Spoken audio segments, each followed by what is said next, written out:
Happy Sunday to you. Hope you guys are having a good day. It's probably early, so I hope it's getting started right. Hey, so many times I get asked, Brian, well, I heard that when you greet a strange dog, you're supposed to extend your hand, let them smell the back of your hand. My gosh, I've been hearing that since I was a little child up in Alaska. I don't know who started that. I don't know if they did. Maybe they just had a bunch of success doing that. But for me, I'm not going to advise that you ever just stick your hand out to a strange dog. Take it from me. I did do that because that's the way I was raised. I was told to do that. And guess what got bitten? The end of my hand. Yeah, I simply fed an animal the back of my hand. Be very careful about doing this. Not all dogs want to be petted by you. They're not there for your entertainment value when you come up and you greet their owner or you stop to see them. They're just, not every dog wants to be petted by you, believe it or not. I know you got this charisma, you got this charming personality, but you are not the dog whisperer, and not every single dog wants you to touch it. Most dog bites occur out of fear. Fear. Other than that, it's competitive aggression. Unless you're just fighting over a Snickers bar in the middle of a sidewalk somewhere, most of these bites are going to occur because the dog is afraid of you and it simply wants you to back off. So be very careful about that. And know this, if you're close enough to shake someone's hand, fist bump, or even to really carry on a conversation without shouting, you are in the dog's critical zone. So again, just remember, I'll drag this over here real quick and just kind of show it to you again here. Okay, the critical zone. Around every dog, around every human, no matter where you go, there are two imaginary or invisible zones, I should say. Not imaginary to you, they're very real. And this first zone out here is known as the threat zone, and the other zone that's critical, that's right close to your body, real close to your body, is known as the critical zone. Now, here, anytime a dog perceives a possible threat, notice I used the word possible threat. And you could be that regardless of how much you love dogs, no matter how many dogs you've greeted before. On this particular day, you pose a possible threat. When you come down the sidewalk and here comes this person with their dog, at some point, as soon as the dog can see you, can make out your shape, then that's when it all starts to take place from there. There's where the dominoes start to fall. You move in a little bit closer in the threat zone, that's typically where most animals will display. Remember the three strategies that dogs have to deal with threats. The hawk strategy, just attack you immediately. Display, show my teeth, maybe just look away, maybe show my hackles, maybe tuck my tail. A lot of things I can do that say, hey, if you touch me, I'm going to bite you, or please don't touch me because I really would just like to run away from you. And then the last one is to flee. Problem is, as you see my little cartoon here, the dog is on a leash, like I have Captain right here on a leash. So you walk up to someone, they have a dog, this dog is on a leash. So remember my math equation here. Attack immediately, display or flee. Well, there went flee, it's gone. So now take that out of the back of your mind. This dog does not have the ability to flee. So now I've only left the two choices, either display or attack. The closer you become, when you're finally in that critical zone, close enough to be able to stick your hand out and allow the dog to sniff it, you are now dead smack in the middle of the critical zone. You've arrived. You're there. Can't flee.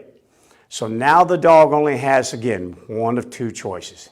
Either A, try to flee behind its owner, try to do what we call aggression deference, look away from you. Yeah, anything. Or it can just simply bite you and make you move out of the circle. So again, watch out, guys, because if you're that close, you're in that critical zone. So a couple things I want you to think about doing before you just walk up and go willy-nilly sticking your hand out to a dog. Because again, you're just feeding it an appendage off your body. I don't want to be touched by you. How do dogs that are fearful of humans, how are they touched most often? What's usually the first way that they are touched? Usually by someone's hands. I mean, how many people actually walk up and greet a dog with their foot? Kevin's looking down, you're like, what the heck is that? That's rude. Yeah, how many people do that, really? I don't care how avid of a soccer player you are. No, you don't. Most people, when they want to interact with a dog, it's with their hands. So any dog that may have suffered from any sort of abuse or whatever, here comes a hand. So again, be careful. So here's what you need to do. Number one, always ask permission first. Permission. And know this, no means no. That's exactly what it means. It means no. When an owner tells you, do not pet my dog, no, you may not pet my dog, you just say, yes, sir, yes, ma'am. That's the end of it. You don't keep pushing it. You don't keep trying to persuade someone how good you are and how special you are with dogs. In my book, The Hammer, Why Dogs Attack Us and How to Prevent It, I tell you all day long that dogs have a special way of dealing with special people.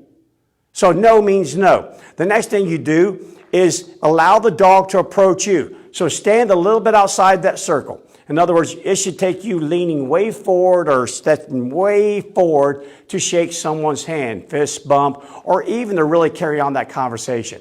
See if the dog approaches you. You just keep your hands down by your side or fold them up against your body. Say, how's your day going? You're looking at the owner. You're talking to the owner. Really, in essence, you're just kind of ignoring the dog. Now, kind of ignoring the dog, meaning I need you to observe the dog, but don't stare at the dog. No, this is one of those where you take advantage of the fact that you have a lot of field of vision. You don't have just this little pinhole right here looking dead at the owner. Yeah, a lot of us are taught, hey, it's disrespectful to not stare at someone or look at them when you're talking to them. Well, on this occasion here, it's fine to glance down. Make a quick glance or to just notice the dog out your peripheral vision. What is it doing? Pick up on some of those subtle cues. Learn how to read dogs. If you see the ears back, if you see the dog looking left, possibly looking right, could be looking for an escape avenue. If it's yawning, it's not just that's early on a Sunday morning, it's stressed. If it's panting, there's a difference between panting between I'm hot and then I'm anxious, my stress response is mobilized. If they're fidgety, if they're leaning backwards, all of those are indications that the dog is telling you, if it could speak to you, hey, I appreciate you staying over there. I like you a lot over there. Remain over there. I don't like this close proximity. Distance is safety. Stay over there. So observe the dog. Because even if the owner tells you, yeah, you can go ahead and pet my dog, if you're picking up on those signals, zero chance Darryl O'Brien's here going to pet that dog. Zero. Not happening.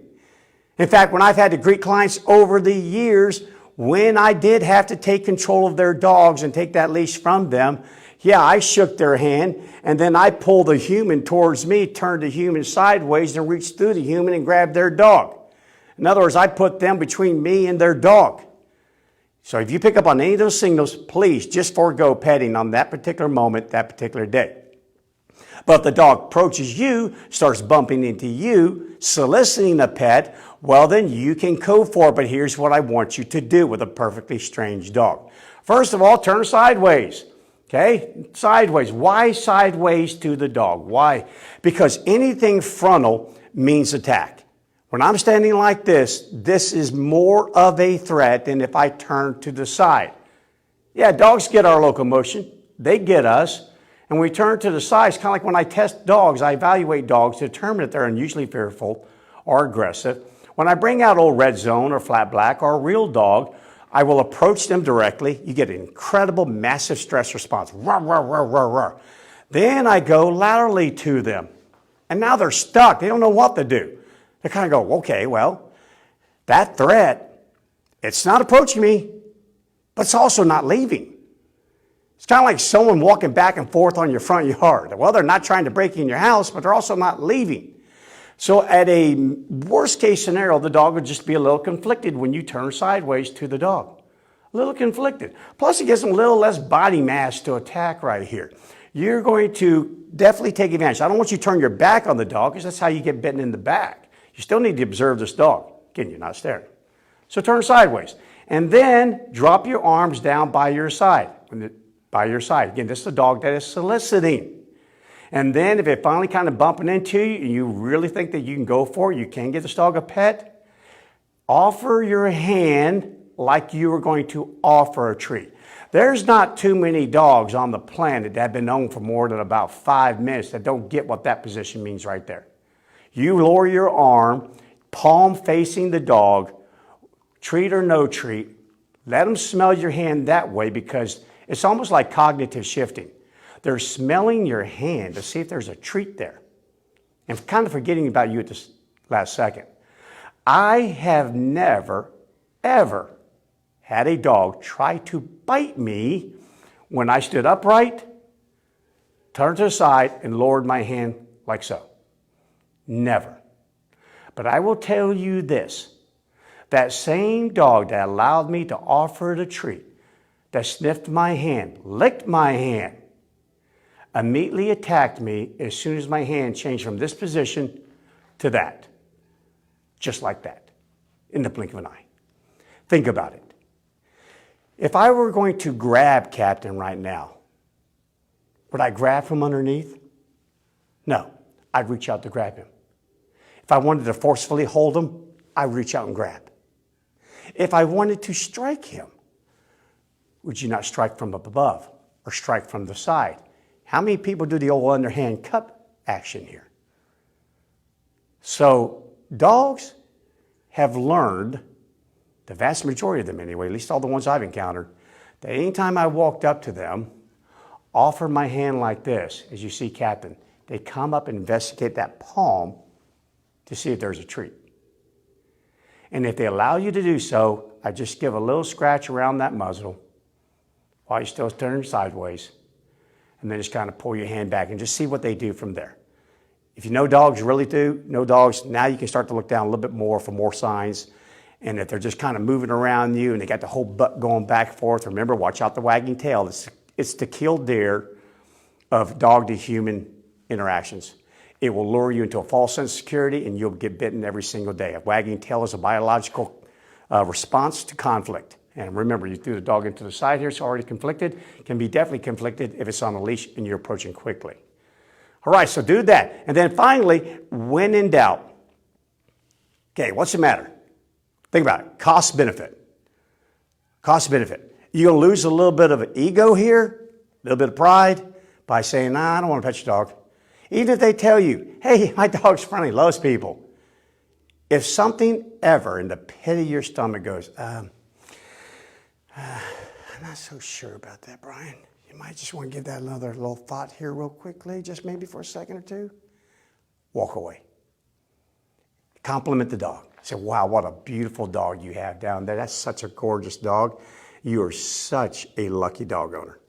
And I've got things to do, and I'll be on my merry way. And when you walk away, do me a favor. Step back one time and then move off to the side. Circumvent, go around that critical zone. Or simply ask if the owner will leave first. And then you just fold your arms up, stand here, and let them walk by. There's no dishonor in not petting the dog. It's just being wise. It's being cautious. It's also being really humane to that animal. Because if it felt like it needed to bite you, just think about where it is from an emotional standpoint at that moment. Where is that dog? Oh my gosh, I feel like I have to bite. I feel like that's the only thing left to me to save me. And then what actions happen after that? Okay, so the dog bit someone, and maybe that someone reports it. And now all of a sudden we start heading down legal holes. What happens to the dog later on? What happens if the dog bites someone, you jump back and you leave, and the dog goes, okay, that worked. So I'm telling you what, that hawk strategy worked a whole lot better than that display strategy.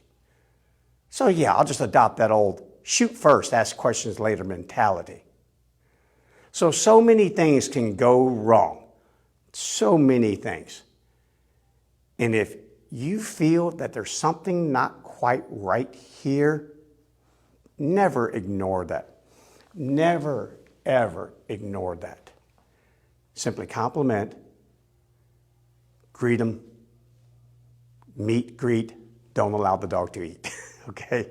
So tell them what a lovely day it is, have them, wish them well, and move on your way. There's no need to pet if you're a little bit intimidated. All right, guys, so just a little bit of advice there. Take it from me. I never, ever walk up to a strange dog and extend the back of my hand. I've been attacked. I've been bitten. Attacked far more than I've been bitten. I was just lucky. Got it back fast enough so I wasn't bitten. Don't let a child do it. And if you ever are going to do this, you just say, Bryan, I don't care what you say. I'm going to do it anyway. Do me one last little favor. Don't bend over while you do it. When you bend over, you take the stance of a very aggressive animal. You're looming over them. What you need to do, if you're going to think about doing that, is get down here on the dog's level and have someone do that to you. Walk right up, reach over you, loom over you, and then tell me how you feel about that, especially if it's a perfect stranger. So watch out. Okay, so no means no. If they say no, do not pet the dog. I don't care who you are. Respect them. Respect their decision. Wait for the dog to approach you. Wait for it to approach you. Observe the dog, but don't stare at the dog. Turn to the side. Lower your arms. If you're going to let your dog sniff your hand, you get to sniff the palm of my hand, not the back side of my hand. Back side of hands get backhanded. They get grabbed. Palms feed treats. And when in doubt, walk away. Okay, guys, early Sunday morning, some food for thought. Practice this. And everyone that you see that's doing this back of the hand thing, tell them to watch this video. Send it to them. Tell them where to go. Go to our YouTube page. It'll get uploaded later today. But send them here. Share this information with other people. Just in the last 3 weeks, people that come to me for evals have reported dog bites to people's hands. It happens. It happens all the time. Not going to happen to you, though, and not to anyone that you love. All right, guys, that's it. Hell no, you did good, buddy. I don't know why he had to do this thing other than take a darn treat from me and let me just shove my hand to him like I'm going to give him a treat. But that's about it. Okay, guys, I'm out of here. So if you have any questions, send them my way. I'll be glad to answer them or address them on a future Facebook Live video. We're gone. Enjoy the rest of your day.